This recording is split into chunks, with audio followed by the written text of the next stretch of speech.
Assalamualaikum warahmatullahi wabarakatuh. Halo sahabat, jumpa kembali di channel Tari Setia. Pada video kali ini, izinkan saya untuk sharing aksi nyata PMM saya dengan topik menjalankan komunitas belajar dalam sekolah dengan tema observasi teman sejawat. Mari kita simak berikut ini. Dalam modul ini ada dua jenis yang dipelajari. Yang pertama adalah mengenal komunitas belajar, yang kedua merealisasikan belajar bersama dan berbagi praktik. Di topik yang pertama ini, mengenal komunitas belajar, kita simak sedikit tentang komunitas belajar. Komunitas belajar sudah tidak asing lagi dalam keseharian guru. Bahkan Bapak Ibu guru mungkin sudah menjadi bagian dari komunitas tersebut. Komunitas belajar merupakan strategi efektif untuk membantu guru dalam menghadapi tantangan pembelajaran di kelas. Dan apa itu yang disebut dengan komunitas belajar? Komunitas belajar adalah sekelompok guru yang bekerja secara kolaboratif untuk meningkatkan kualitas pembelajaran dan mencapai tujuan yang sama. Di satuan pendidikan sendiri, semua gurulah yang menjadi bagian atau anggota komunitas belajar tersebut. Dengan mengubah budaya kerja dari bekerja secara individu menjadi bekerja secara kolaboratif, komunitas belajar dapat memberikan manfaat yang signifikan. Bagaimana bentuk kolaborasi di komunitas belajar? Kita ada 4 jenis. Yang pertama adalah dengan cara mendiskusikan masalah pembelajaran yang dihadapi murid. Yang kedua, merancang asesmen dan mendiskusikan instrumennya. Ketiga adalah membuat perencanaan pembelajaran bersama.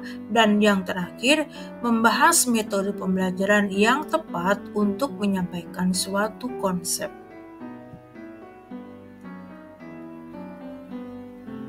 Kita belajar tentang 3 ide besar komunitas belajar dalam sekolah. Ide yang pertama adalah fokus pada pembelajaran.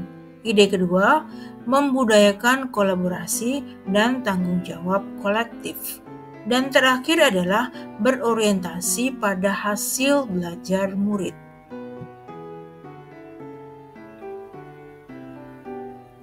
Ide yang pertama tentang fokus pada pembelajaran. Yang dipelajari adalah atau yang dibahas adalah menggeser fokus guru dari mengajar menjadi belajar. Dari apa yang perlu diajarkan menjadi apa yang perlu dipelajari untuk mengoptimalkan proses belajar murid.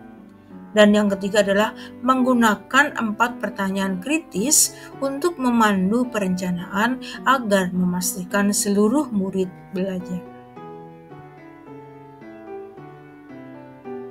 Dan 4 pertanyaan kritis itu diantaranya adalah apa yang kita harapkan untuk murid pelajari. Yang kedua, bagaimana kita tahu bahwa setiap murid telah belajar hal tersebut. Ketiga, bagaimana respon kita jika ada murid yang tidak belajar. Dan yang terakhir adalah bagaimana kita akan memperkaya pembelajaran untuk murid yang sudah mahir. Ide yang kedua tentang membudayakan kolaboratif dan tanggung jawab kolektif. Yang dibahas dari ide kedua ini adalah memupuk kebiasaan saling membantu untuk memecahkan masalah. Kedua, saling berbagi praktik pengajaran. Ketiga, berkolaborasi dalam pelaksanaan kegiatan belajar mengajar. Dan keempat adalah perkembangan belajar murid menjadi tanggung jawab bersama dan bukan tanggung jawab individu. Dan ide yang ketiga adalah berorientasi pada hasil belajar murid. Hal ini bisa melakukan asesmen yang berkelanjutan untuk memantau perkembangan murid. mengumpulkan bukti capaian dan perkembangan murid, dan menggunakan bukti pencapaian untuk segera membantu murid yang mengalami kesulitan dan mendorong perbaikan berkelanjutan.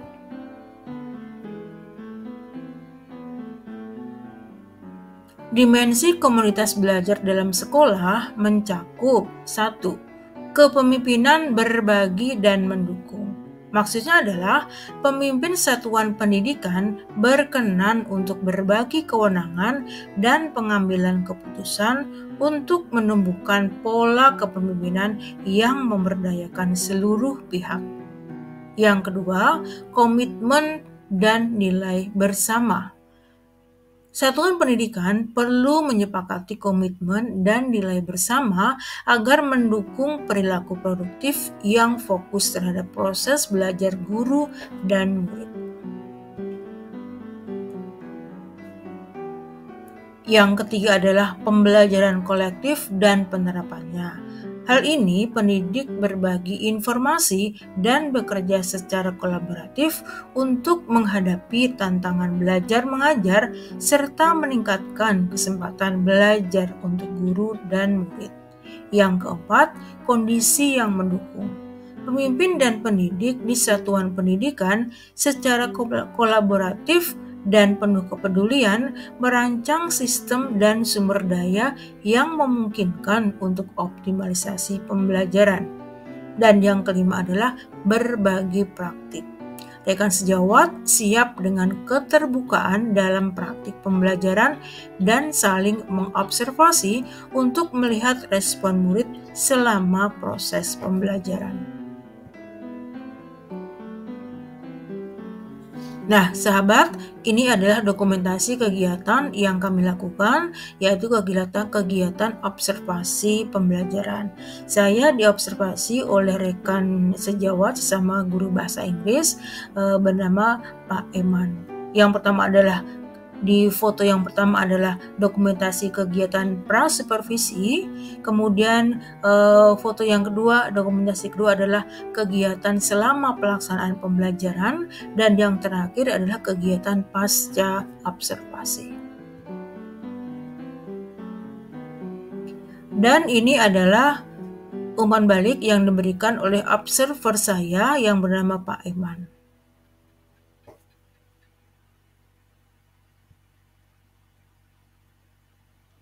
Baik sahabat, Bapak Ibu Guru semuanya, semoga video ini bermanfaat bagi kita semua dan semoga video saya ini bisa menjadi inspirasi Bapak Ibu untuk membuat aksi nyata dengan tema yang sama. Sampai jumpa di video saya berikutnya. Wassalamualaikum warahmatullahi wabarakatuh.